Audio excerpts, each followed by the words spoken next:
Gagamit tayo dito ng 2 lata ng Century Tuna, yung tig 420 grams. Buksan lang natin at salain natin yung pinaka-oil niya or yung sauce niya. Yung complete ingredients ay ilalagay ko na lang po ulit sa ating comment section box.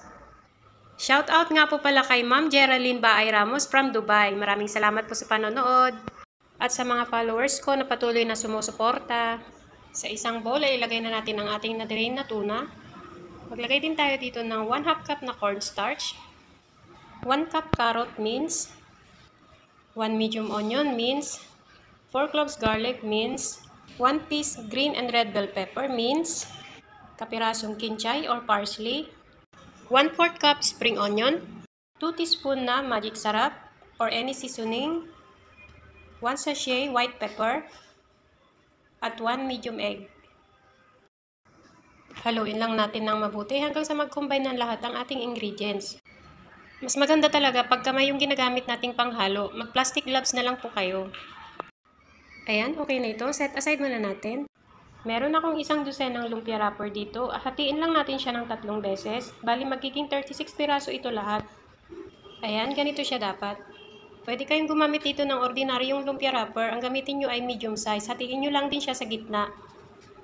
Bali mag-scoop tayo dito ng 1 tablespoon each para pantay-pantay yung ating sukat. Lalo na kung gagawin nyo itong pang negosyo. I-flatten lang natin siya, then tupiin natin ng pa-triangle. Idiin lang natin yung bawat gilid niya.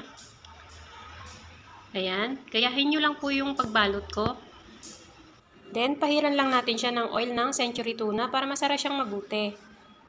Ayan, madali lang siyang gawin mga Mars.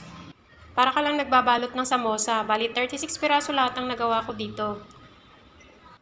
Ayan, nagpainit na ako ng mantika. Iprito na natin siya. Bali pangalawang salang ko na pala ito.